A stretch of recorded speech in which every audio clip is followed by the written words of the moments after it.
Imagine you have a friend called George. You've been friends since childhood. Although you're not as close as you were back then, you still see each other once in a while and get along very well. One day, you and George are approached by an old mutual friend, Oliver. Oliver explains that he's had a run of bad luck and is raising money to cover tuition fees for his kids. You want to help Oliver out, so you give him some money. To your surprise, George doesn't offer Oliver any help. You try to persuade him, but it's no use. Imagining yourself in this situation, do you think it's okay to threaten to use physical force against George to get him to do the right thing? Now imagine a slightly different situation. This time, a group of your friends take a vote. 6 out of 10 are in favour of threatening George to get him to help Oliver. Does this democratic process make it okay to threaten George? One last change to the situation.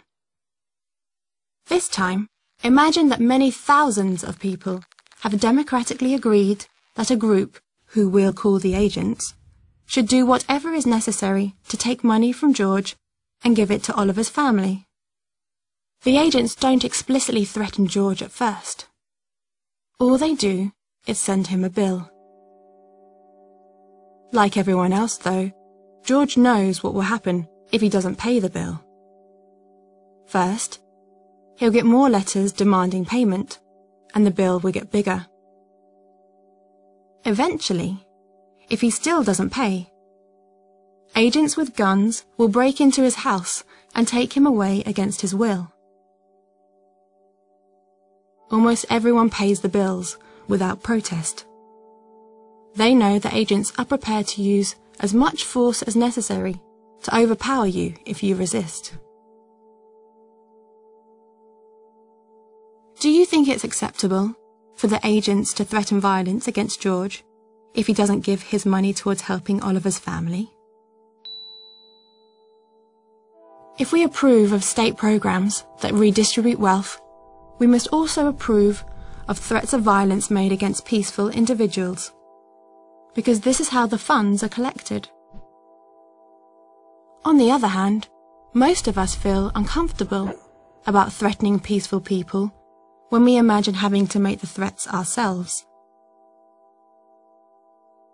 If we feel negatively towards the idea of threatening George personally, can we really be comfortable with the threats made against him by agents of the state?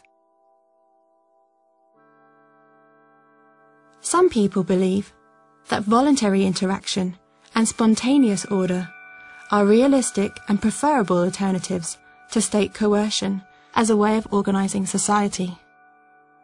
Do a web search for some of these terms if you're interested in learning more.